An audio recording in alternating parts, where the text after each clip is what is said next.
SerbiGo, Serbisyo on the go, an online job order mobile application for non-professional workers. The study focuses on giving solution to the people working in the informal economy sector to market themselves within the community in an innovative way. Project context. In a global view, we all know that underemployment and unemployment are one of the major problems of a country's economy, especially those third world countries. These unemployed and underemployed individuals often take refuge to the informal sector of the economy. This sector of the economy is composed of self-supporting individuals, self-employed individuals who are willing to offer their goods, skills, services to the community that surrounds them. This sector has always been a saving grace for these unemployed and underemployed individuals. In a local view, in the Philippines, according to a labor force survey, the informal sector takes up around 15.6 million. That's a total of 38% of the country's working population. But because of the current situation, the global crisis, the pandemic we are experiencing right now, the unemployment rate soared up to an all-time high of 17.7%. That's around 7.3 million Filipinos. In the chosen locality of the study, which is the municipality of Santa Cruz, Laguna, the researchers found out that there is a strong demand of these informal sector services. During the initial investigation, the survey, 76 out of 80 household respondents prefer a home service setup in handling their common household needs or problems. These are the likes of plumbing, home painting, manicure, pedicure, etc. These demands in the community create income opportunities to the informal sector workers who has the ability, skill, and talent to satisfy these demands. And due to the pandemic, the crisis, and the quarantine restrictions, which resulted to limited outdoor activities and the need to generate an income, these demands in the community bolstered up. And in order to improve or enhance the response of these demands and to create more opportunities to the informal sector workers, at the same time giving convenience to every household, the researchers created SerbiGo, your home service partner, a mobile application that connects service finders to the nearby service providers through a recommendation system powered by a GPS technology, or the global positioning system, which will be administered by a SerbiGo web admin platform. And in order to achieve this output, the researchers set their objectives. First, to conduct preliminary investigation and tech gap analysis in order to determine the necessary features and functions of the mobile application. Next, to enhance the current process of finding and locating service provider and service finders or the customer through the integration of GPS, or the global positioning system, which will also serve as a security feature of the mobile application. Next is to test the quality, performance, and reliability of every feature and functions of the developed mobile application to ensure that it is working and in good condition. Next is to organize beta testing in order to evaluate the user acceptance and the operational readiness of the developed mobile app. And lastly, to conduct an assessment for the developed mobile application through an in-depth interview with the possible stakeholders or the future users. Now, the researchers also set the scope and limitation of the study. First, the scope area of the study is only within the range of the chosen locality, which is the municipality of Santa Cruz, Laguna. Next, the study consists of 3 platforms. These are the following: a mobile application for customer and service finders, a mobile application for service provider partners, a website for the administrator for their administrative tasks. Next, the study focuses only on the process of providing the needed service provider to the service finder or the customer through a recommendation system. Next, the study only covers 9 categorized services. These categorized services are the top 9 basic household problems in the locality. And these are the following: plumbing, laundry, carpentry, manicure, pedicure, home painting, refrigerator repairs, electrical, washing machine repairs, and television repairs. And lastly, the study also provides a web admin platform for the administrative tasks, and it will also serve as a landing page. Now, the limitations. First, the study does not cover any online payment and is limited only to cash on delivery method of payment. This is the payment transactions of the service provider and the customer or the service finder. Next is, the study is only applicable to Android mobile device users which has internet connection and a GPS feature on their phone. And lastly, the study does not cover any online processes of the service providers in remitting commissions and applications in their applications. These are the data gathering activities the researchers have done. First, interview, library research, online research and tech gap analysis and observations, and survey and questionnaires. Next is the software development video, which shows the 3 platforms of the study, the users, and its roles. Good day. I'm here to discuss to you about what is SerbiGo. SerbiGo has 3 platforms: SerbiGo website, the SerbiGo mobile application for the customers, and the SerbiGo mobile application for the service providers. Each platform has their own unique functionalities and users. Such as the website, it has the SerbiGo admin and the system admin, in which the SerbiGo admin can generate monthly commission reports, generate monthly complaint service provider reports, accept or input service provider remittance, notify service provider for overdue remittance, activates or disables service provider accounts, and serve as a landing page for advertisement and accepts application intents. While the system admin can add, modify, and archive SerbiGo admin accounts. Next is the SerbiGo service provider for our service partners.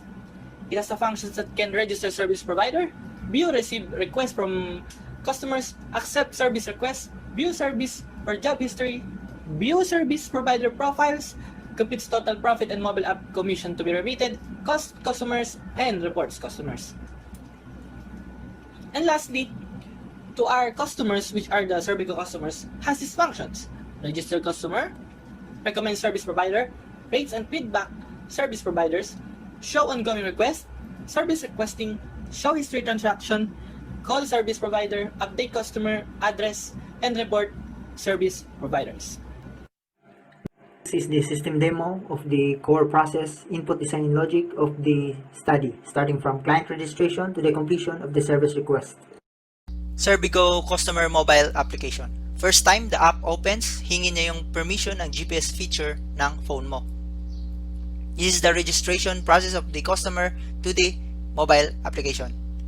All we need is a valid phone number, and then an OTP will be sent, and once received, i-verify natin yung OTP. And then once verified, ibabato ka sa isang registration form which automatically gets the location of the customer.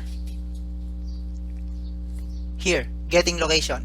This is where the customer puts the details of the account. Once created, ibabato siya sa isang services panel which contains the 9 services of the study. These are the 9 services of this study. And now, in order to start making a service request, the customer needs to upload a photo, which is a requirement before doing a service. No photo, no requesting. This is for security purposes. After uploaded, we're going to start making a service request. Plumbing. Now you can see here the service details, which contains the scope and limitation of the service in order to inform the service finders or the customers. And now the system recommends the top 3 service providers of that service. These top 3 service providers are ranked based on the distance and the rating of each service providers. These lists are interchangeable real time. Then you can see the reviews ng bawat isa. After that, we're going to select one service provider, and then ibabato ka sa isang service requesting panel which shows the location and the distance of the service provider. In order to hire them, we need to fill up the service notes to specify the request. Once requested, mapupunta siya sa ongoing request. And then the service provider mobile application in the right side will receive a notification na may service request siya. Now let's open the service provider mobile application. Now we can see in the main panel, the service provider mobile application shows the service request, the location, and the service notes of the customer. After that, we're going to try the real-time accepting of service request. Service provider accepts the request, customer confirms the service. After the customer confirms the service provider is hired and is unavailable to the other customers at the moment until the job is done. The current job is done.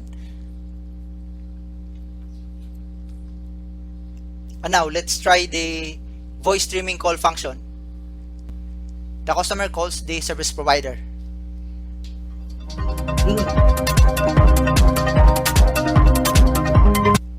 This is the exchange of up-to-up voice calls of the service provider and the customer. Now let's try the other way around. The service provider calls the customer.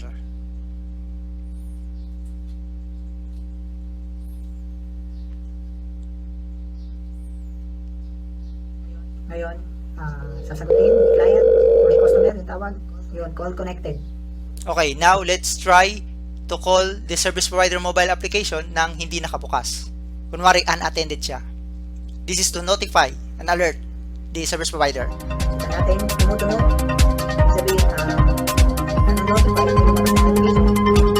sa ganun, malaman ng service provider. This call function is very important to the process in order to make the service requesting more efficient. Now, after the task is done, the customer rates and give the feedback or the comments to the service provider. Once done, then the transaction is now completed. And then once the transaction is completed, the service provider is now back to the lineup with the updated ratings and reviews and is now available again to the other service requesters or the customers. You can see the reviews, the current reviews. Now this top 3 is interchangeable real time. Let's try to change the order or the ranking of these service providers. You can see the bumaba yung nasa pangalawa. And now let's try to open the service provider mobile application.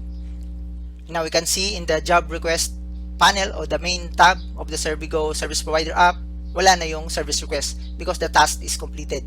Napunta na siya sa service history. And now, the profile panel of the service provider, this shows the information of the service provider, the rate started, and the total number of tasks done. This also computes the total fee collected, computes the total profit, and the total commission of the mobile application to be remitted by the service provider every 15th and 30th of the month, which is 10%. This is para malaman ng service provider yung kanyang liability. The next video is the core processes of the web admin platform for SerbiGo.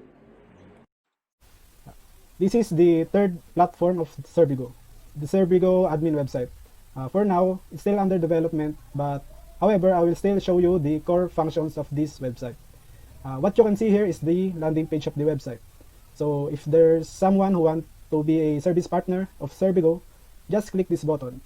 This button will generate a form that will ask for your name, contact number, and service type you wanted. So this is the login page of the admin. So after you log in, you will be directed to the dashboard page or home page. In this page, you will see, makikita nyo yung totality ng users, mga workers natin, transaction, as well as commission. Makikita rin natin yung mga transaction na nangyayari ngayon. Sa ngayon, meron tayong isa. So let's move on to the transactions tab. Ito pong tab na to is nagmamanage ng lahat ng transaction na nagawa sa app. So this page will also generate monthly and overall commissions and transactions, as well as monthly commissions remitted mga na-remit ngayong buwan. So, this button will generate the monthly transaction report. Naka-indicate po dito lahat ng mga monthly and overall transactions and commissions, as well as the transactions made per services for the month. This will generate the complaint reports of the client. Sa ngayon, meron tayong isang report na nagawa. So, let's move on to the last tab, Service Provider tab. So, in this tab, may control tayo sa lahat ng mga service provider natin. Pwede natin siyang i-disable. Pwede rin natin siyang i-activate or i-enable. So, kung yung provider na yan ay gusto mag-remit, just click this button, remit button. So, dito sa model na to, magtatanong po siya ng date of remittance, amount of commission, and you can update its status from pending and to paid. So, kung gusto nyo makita yung further details ng mga provider, just click this button. So, automatically, madi-display na po yung date na kung kailan siya last na nag-remit. So, kung hindi pa siya nakapagbayad, nakapag-remit for the past 15 days, itong days delayed na to is mag-a-add up siya by 1 day by day. So, kapag 3 days and above na po to, pwede po natin siyang i-notify through an SMS notification. So, as you can see, nag-generate na po siya ng message as well as contact number ng recipient. So, and that's all the core functions of the SerbiGo admin website. That's all. Thank you, panel, and God bless.